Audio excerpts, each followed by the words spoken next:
Issues ఏదైతే ఈ మధ్యకాలం మాజీ ముఖ్యమంత్రి కేసీఆర్ గారు కానీ మాజీ ఇరిగేషన్ మినిస్టర్ హరీష్ రావు గారు చేసిన పూర్తిగా సత్యదూరమైన విషయాలు కొన్ని మీ ముందు ఉంచి ఆ తర్వాత we'll go to main presentation. మొన్న కల్వకుంట్ల చంద్రశేఖరరావు గారు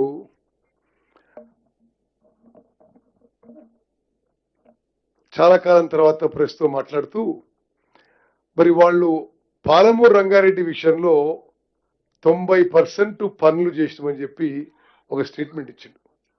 మేము 90% పనులు చేసినాం, మరి మీరు వచ్చిన తర్వాత తట్టెడు మట్టి ఎత్తలేదు, రూపాయి ఖర్చు చేయలేదు, మీరు పాలమూరు రంగారెడ్డి ప్రాజెక్ట్ని ఇగ్నోర్ చేస్తున్నారు, మీరు కృష్ణా బేసిన్ పై ఉమ్మడి మహబూబ్నగర్ జిల్లా ఉమ్మడి నల్గొండ జిల్లా మరి ఇరిగేషన్ ప్రాజెక్ట్స్ ఇగ్నోర్ చేస్తున్నారని ఒక ఆరోపణ చేయడం జరిగింది. ఇది పూర్తిగా అబద్ధం. నేను వాళ్ళు చెప్పిన విషయాల్లో కొన్ని పాయింట్ టు పాయింట్ రిబట్టలు ఇచ్చి then will go on to the presentation. వాళ్ళు జియో ఇచ్చింది 10th June 2015 2015లో జియో ఇచ్చింది. ఈ పాలమూరు రంగారెడ్డి ప్రాజెక్ట్ కాస్ట్ 35,000 కోట్లని. వాళ్ళ హయాంలో ఖర్చు పెట్టింది 27,000 కోట్లు. ఈరోజు పాలమూరు రంగారెడ్డి ప్రాజెక్టు పూర్తి చేయడానికి పూర్తి స్థాయిలో డిస్ట్రిబ్యూటరీ ఛానల్స్, ఆయకట్టు కాలువలు, ఆయకట్టు పనులు అంతా పూర్తి చేయడానికి మేము లెక్కలతో సాగు పెడతాం 80,000 కోట్లు దాటుతుంది. మరి 80,000 కోట్ల పనులకి 27,000 కోట్ల పనులు చేసి మేము 90% పనులు చేయడం అనేది ఎంత సత్యదూరమైన విషయమో యావత్ తెలంగాణ ప్రజానీకం గమనించాలి. వాళ్ళు ఉదాహరణకి పాలమూరు రంగారెడ్డి ప్రాజెక్ట్ విషయం చెప్తాను, 2-3 విషయాలు.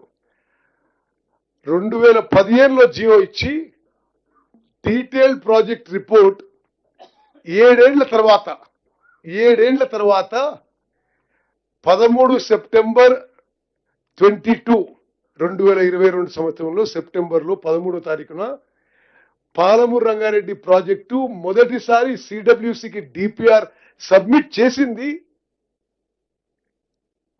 దాని ఖర్చు చూపెట్టిండ్రు 55,000 కోట్లు. ఆ 55,000 కోట్లు కూడా ఆయకట్టు కాలువలకు అయ్యే ల్యాండ్ ఎక్విజిషన్ కాస్ట్ లేదు, ఆయకట్టు కాలువలకు అయ్యే పూర్తి వర్క్ కాస్ట్ లేదు. మరి వాళ్ళు ఈరోజు అంటున్నారు, మరి వాళ్ళు ఆ రోజు దిగిపోయినప్పుడే 27,000 కోట్లు ఖర్చు పెట్టి పాలమూరు రంగారెడ్డి ద్వారా ఒక్కెకరానికి కూడా ఆయకట్టుకి నీళ్ళు ఇవ్వలేదు. అదేవిధంగా మరి మనం ఏదో పని చేయనట్టుగా ఆ రోజు కేసీఆర్ గారు కానీ తర్వాత హరీష్ రావు గారు మాట్లాడుతున్నారు. ఆ విషయానికి వస్తే మన ప్రభుత్వం వచ్చిన తర్వాత పాలమూరు రంగారెడ్డి ప్రాజెక్టుపై 7,000 కోట్లు ఖర్చు చేయడం జరిగింది.